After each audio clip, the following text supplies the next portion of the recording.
तो चैप्टर की स्टार्ट वहीं से होती है जहाँ पर संग जो ह्यो के बिल्कुल पास आकर बोलता है, तुम्हारी हार्ट बीट तुमसे कहीं ज़्यादा ऑनेस्ट है।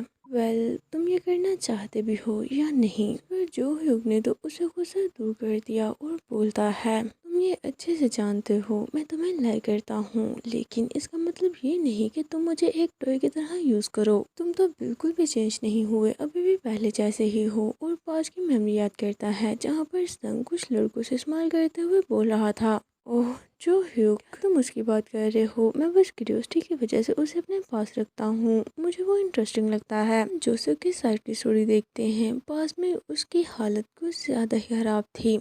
वो किसी अल्फा के फेरोमोन स्मेल करता तो उसे बहुत बेकार लगते, लेकिन फिर भी उसे ऊपर से स्मेल करना पड़ता था, जैसे कि कोई उसे ऐसा करने के लिए फोर्स कर रहा हो। वो बहुत से बेवकूफ़ों के बीच घिरा हुआ था जो कि बस उसे डिजायर्स पूरा करने वाले गुड़िया के अलावा कुछ नहीं समझते थे, जिनके पास कुछ भी नहीं था सिवाय अपने अल्फा फेरोमोन्स के।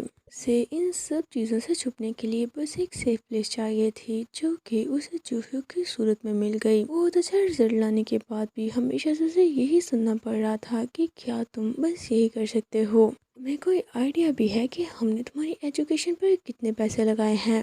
यो संग, हम बस इसलिए यहाँ पर हैं कि दूसरे हमें एडमायर करें। मैं उन्हें अपनी बेस्ट साइड दिखानी है, ना कि अपनी वीकनेस। ये वर्ड हमसे बस यही चाहती है, यानी कि उसे शुरू से ही सबसे बेस्ट बनने का बोला जाता था। उस वुमन से जो कि उसे अपना बेटा कम एक प्रिटी डॉल ज़्यादा समझती थी, ऐसी हॉरिबल डॉल जो कि उसे अपनी फैंटेसी लाइफ स्पेंड करने में हेल्प करेगी। प्रेजेंट में ये सब कुछ याद आते ही वो थोड़ा एंग्जियस हो गया था और फौरन से यूहू की शर्ट पकड़कर उसे माफ़ी मांगता है कि मुझे माफ़ कर दो, मैं सच में यही चाहता हूँ। मैं तुमसे ये नहीं बोलना चाहता था कि मेरा आज का दिन काफ़ी बेकार गुजरा है। अगर तुम्हें इस चीज़ से कोई प्रॉब्लम ना हो तो प्लीज़ क्या आज के दिन तुम मुझे हर्ट कर सकते हो? बस मैं तुमसे बस यही कहना चाहता हूँ। इसके अचानक से इतना सैड होने पर जो ह्यूग तो बस उसे देखता ही रह गया। संग शुरू से ही ऐसा था, एक ऐसी फ्लॉलेस ट्रॉफी जिसे सभी ये एक्सपेक्ट करते हैं कि इसमें किसी किस्म की कोई खामी ना हो। जब फर्स्ट टाइम संग इस हालत में उसके पास आया था तो उसे देखकर जो ह्यूग तो काफी ज्यादा वरिड हो गया और पूछने लग जाता है, तुम्हें क्या हुआ, जरा बताओ तो सही तुम्हारे साथ क्या हो रहा है। पर संग ने उसे रिप्लाई करने की बजाय बस यही बोला कि तुम बार बार मुझसे ये क्यों पूछ रहे हो। वो बस इस वजह से कि मेरा आज का दिन काफ़ी बेकार था, मुझे बस आज रात कहीं रहने के लिए जगह चाहिए, तो प्लीज़ जो हूँ क्या आज के लिए तुम मुझे हर्ट कर सकते हो। वो सारी चीज़ें बस चुपचाप सहता रहता और जैसे ही उसे हर्ट होने की कोई जगह मिलती तो सभी आंसू को एक साथ ही बहा देता। प्रेजेंट में भी वो बिल्कुल वैसे ही खुद को हर्ट करने के लिए जो ह्यूग से रिक्वेस्ट कर रहा था। पर वो सोचने लग जाता है, जब हम यंग थे तब जब भी तुम ऐसा करते थे तो मुझे ये मोमेंट काफ़ी अच्छे लगते। जब भी तुम अपनी सबसे ऊंची शाइनी लाइफ से उतर कर नीचे मेरे पास आते और मेरे साथ बिल्कुल गहराई में डूब जाते, मुझे ऐसा फील होता उन मोमेंट्स में तुम बस मेरे ही हो। साथ ही उसका फेस पकड़कर आज रात उसे अपने साथ रहने की परमिशन दे देता है। इसके बाद हम उसे देखते हैं जो कि खाने के लिए कुछ लेकर घर वापस आ रहा था। साथ ही उसने सैडली अपना सर झुका लिया कि ये सब कुछ दोबारा से हो रहा है। ऐसा लगता है कि पिछले 10 सालों से हमने कोई डील कर रखी हो। जब भी वो मेरे पास आएगा मुझे उसे एक रात सोने के लिए जगह देनी होगी, बस एक ही कंडीशन पर कि मैं उसे ये कभी नहीं पूछ सकता उसे क्या परेशानी है। ये सब कुछ सोचते हुए वो घर वापस पहुंच चुका था और जैसे ही उसने रूम का डोर ओपन किया तो देखता है संग तो अंदर बैठकर उसके अंडरवेयर चेक कर रहा था। इसे देखकर योह्यूक तो बिल्कुल ही शॉक हो गया और शर्म के मारे चिल्लाते हुए बोलता है, आखिर तुम मेरे क्लोजेट के साथ क्या कर रहे हो। इस पर संग ने तो शेमलेसली बोल दिया, मैं बस अपने क्लोज ढूंढ रहा था, पता नहीं वो कहाँ चले गए हैं। पर योसेन दोबारा से बोलता है, मैं उन्हें ढूंढ लूंगा, बस अभी मेरी चीज़ें यहीं पर छोड़ दो और इनके साथ छेड़छाड़ करना बंद करो। संग स्माइल करते हुए बोलता है, मैं श्योर हूँ कि हम दोनों का साइज एक ही है, तो मैं तुम्हारा ही बुरा कर लेता हूँ। और साथ ही वहाँ से उठकर वॉशरूम जाने लगा। ये बोलते हुए कि मैं अब उन घटिया फेरोमोन्स में और ज़्यादा नहीं रह सकता। मैंने उन्हें बोला भी था कि मैं ये स्मेल नहीं करना चाहता, लेकिन उन्होंने मेरी एक नहीं सुनी। कि इस बात पर जो युग तो सोचने लग गया, क्या ये उन्हीं क्लब वाले लोगों की बात कर रहा है? क्या वो भी अल्फा थे? शावर लेकर बाहर निकला तो देखता है जो युग तो चुपचाप नीचे बिस्तर करके लेट चुका था। इसे देखकर पूछने लग गया कि क्या तुम सो चुके हो, और साथ ही उसके पास जाकर बैठ जाता है कि एट लीस्ट अपने ग्लासेस तो उतार लो।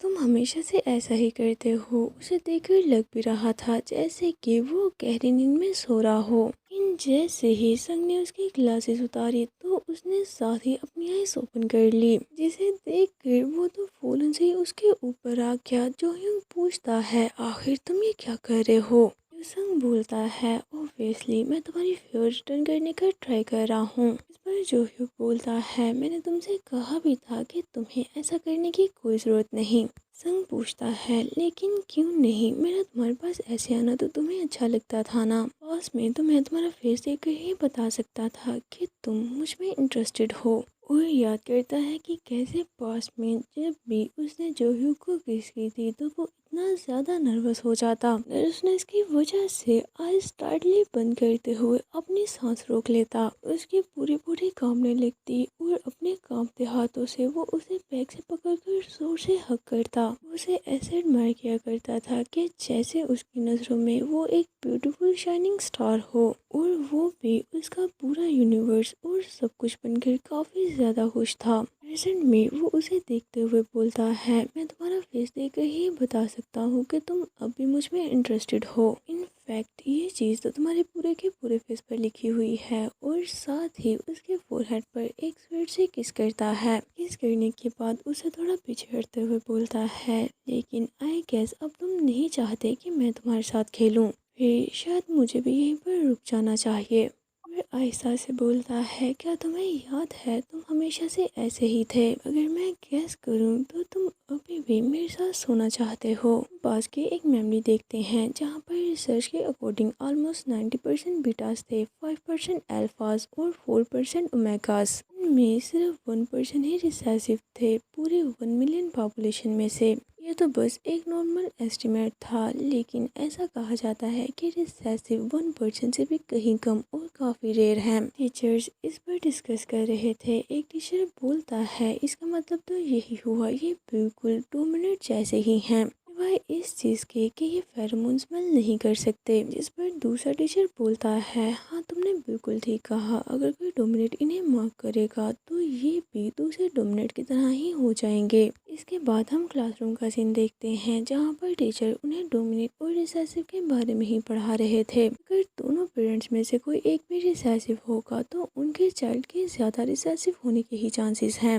इसी वजह से ज़्यादातर लोग ना तो रिसेसिव के साथ डेट करना चाहते हैं और ना ही उनसे शादी करना। सोसाइटी में बिना कुछ सोचे समझे बस शुरू से ही ऐसा होता आ रहा है। लोग बस डोमिनेट्स को ही चूज करते हैं ताकि वो अपने डोमिनेट चेंज को ही आगे बढ़ा सकें। एक डोमिनेट ही दूसरे को मार कर सकता है, इसीलिए उनके रीच होने के चांसेस भी ज्यादा हैं। टीचर की ये बात सुनकर जो युग तो कुछ ज्यादा ही सैड हो गया था। उसके बाद दूसरे बच्चे भी रिसेसिव के बारे में अजीबोगरीब बातें करने लगते हैं। इस पूरे टाइम में संग का ध्यान तो बस जोह्युक पर ही था, जो कि उसे ऐसे सैड होते देख रहा था। क्लास खत्म होने के बाद हम उन दोनों को एक साथ कहीं बैठा देखते हैं जहाँ पर संग स्मोक करते हुए बोलता है, टीचर भी कितना अजीब था। आखिर इन बीटास को ऐसी चीज़ों के बारे में क्या ही पता होगा जिन्हें इन्होंने एक्सपीरियंस ही ना किया हो। इस बार जोह्युक उसे ऐसे बोलने से मना करने लग जाता है। संग बोलता है, अब बस भी करो, मैं जानता हूँ कि तब तुम्हें भी बहुत गुस्सा आ रहा था।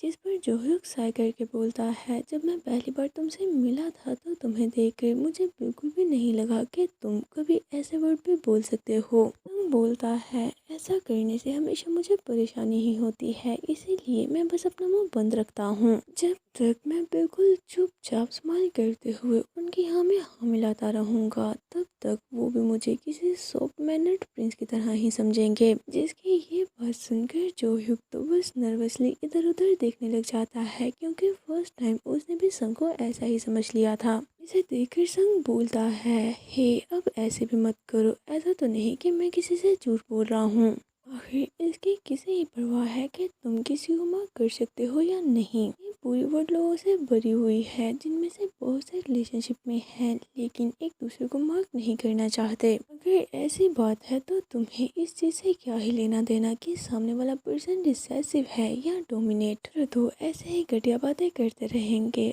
असल में उन्हें इस चीज़ की कोई परवाह नहीं। इस पर जो ह्यूग बोलता है, मैं भी इनकी बात समझ सकता हूँ। हम अल्फाज हैं और अल्फाज की तरह हम रट में नहीं जाएंगे और ना ही हम अल्फाज की तरह फेरोमोन स्मेल कर सकते हैं। और इसी वजह से उनका हमें हाफ ब्रेड बुलाना कोई इतनी भी अजीब बात नहीं। एनीवे, मुझे नहीं लगता कि मुझे किसी ऐसी चीज़ के बारे में बात करनी चाहिए जो कि असल में मैं फील ही नहीं कर सकता। इस पर संग तो उसकी तरफ देखने लग गया और उसका फेस पकड़ के पूछता है, लेकिन क्यों नहीं, क्यों ना तुम ऐसा करने का प्रिटेंड करो। साथ ही आगे बढ़कर उसे किस करते हुए अपने मुंह में रखी कैंडी उसके मुंह में डाल देता है, जिसके अचानक से ऐसा करने पर जो युग तो बस शॉकिंगली उसकी तरफ देखने लग गया। संग ने भी तो ऐसा इसीलिए किया था, एक ऐसा शॉकिंग रिएक्शन देखने के लिए जो कि उसे अभी तक याद है। ये सब कुछ याद करते हुए प्रेजेंट में वो बिल्कुल वैसे ही जो युग को किस करने लग जाता है। इस पर जो ह्यूग भी उसे रेसिस्ट नहीं कर पाता। वो दोनों बिल्कुल पैशनेटली एक दूसरे को किस करने लग जाते हैं। थोड़ी देर बाद संग उसे हटते हुए बोलता है, हे जो ह्यूग, तुम तो अभी भी किस करने में काफ़ी बेकार हो। इस पर जो ह्यूग बोलता है, मुझे माफ़ कर दो, मैं इसमें बेकार हूँ। संग तो हंसने लग गया और बोलता है, क्या तुम्हें अननोइंग फील होने लग गया, मैं तो तुम्हें कॉम्प्लीमेंट दे रहा था। साथ ही उसके साथ लेट गया, जिस पर यूह्यूब उसकी तरफ मुंह करते हुए पूछता है, क्या मतलब, लेकिन कैसे। संग कहता है, मुझे अच्छा लगता है कि तुम अभी भी बिल्कुल पहले जैसे ही क्लमजी हो। मैं भी चाहता हूँ कि तुम जो कुछ भी करो उसमें पहले जैसे क्लमजी और बेकार रहो। अगर तुम इसमें अच्छे हो जाओगे तो मुझे इस चीज़ से नफरत होने लगेगी। इसकी ये बात सुनकर जो युग तो स्लोली स्लोली उसके ऊपर आ गया और अपनी आइज बंद करते हुए उसे किस करने लग जाता है, ये सोचते हुए कि तुम हमेशा से मुझे ऐसे ही देखते आए हो, एक ऐसा पर्सन जिसमें सब कुछ है जो तुम में नहीं, यानी कि सारी कमियां जो कि तुम में नहीं है। तुम तो बस मुझे हमेशा के लिए अपना बनाना चाहते हो ताकि मैं खुद को भूल जाऊं और तुम मुझे पूरे का पूरा बस अपने लिए ही रख पाओ। और बोलता है, लगता है कि तुम अपने बारे में बात कर रहे हो, तुम्हारी दूसरी पर्सनैलिटी बिल्कुल मेरे जैसी ही है। ऐसे ही वो दोनों एक ब्यूटीफुल सी नाइट स्पेंड करते हैं। हम नेक्स्ट मॉर्निंग का सीन देखते हैं जहाँ पर जोहू ब्रेकफास्ट बना रहा था। उसकी स्मेल से संगीत नींद खुल जाती है और बोलता है, कुछ बहुत अच्छा स्मेल कर रहा है जोहू, तुम क्या कर रहे हो। जोहू बोलता है, ब्रेकफास्ट बना रहा हूँ, मुझे लगा कि तुम्हारे हैंगओवर के लिए मुझे कुछ बनाना चाहिए।